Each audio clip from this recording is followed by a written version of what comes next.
এইটা হয়ে যাবে 3 কেজি মান তামুল। আর আমরা এখন যাতে বলাইছি তামুল গিরাতে লাগে না, মানে কালি এটা গিরাই রহি তো 3 কেজি মান আহে তামুল হিয়া। তো এটা তো বিক্রি করতে লাগবে, তো মান আর গিরাবো দিয়ে খুঁজি খুঁজাই কিনা সব দিকে গিরাই কিনা সাফা হয়ে গেল, মানে তামুল একদম পাতালে মুশকিল। আর দেখতে পারি একদম ছোয়া গিলা এগুলা একদম অবস্থা ব্যাক করে রাখছে। আর এইটা আমাদের ছোটো মোটো কুতু পোয়ালি কুতু কুতু। আর পিছে আমরা যাবো এখন যাই কিনা অলপ সলপ তামুল সামুল গিরাবো, কেতনা পাই দেখবো। আর মানে ওहाँ একটা কাঁঠাল গাছ আছে, তো वहाँ से गिराते नहीं पारली काली, तो काঁঠাল গাছটা কাটবো, ছাগলি কারণ দা ঘাস হয়ে যাবে। তার পিছে আর ওहाँ 200 মান আহে তামুল, মানে ভাল ভাল আহে, ওটাতে ওটা গিরাই লেবো ফটাফট।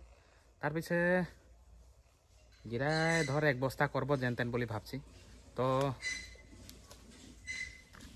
जोहार गाइस, मोर नाम लगे राजस्थान थी और तोदर के स्वागत है मोर नतून एक वीडियो में। तो चलो वीडियो फटाफट से शुरू करी। तो हला उलाली चलो यहाँ मोर डांग सांग है देखते पारे, এটা লাগে ডাংটা। यहाँ पूरा दाव सब बांधाल है और एकदम ले যাব। তো এইটা দাও লাগে, এটা দাওয়ে আমরা এখন যাইকে কাঁঠাল গাছটা কাটি লিব, আগে ঘাসও হয়ে যাবে, लगे वहाँ तामुलो है तामुलो हो जाए। और कितना पाए देखाबो। तो बनी थको वीडियो में फंसे लगे लास्ट तक। Bye bye.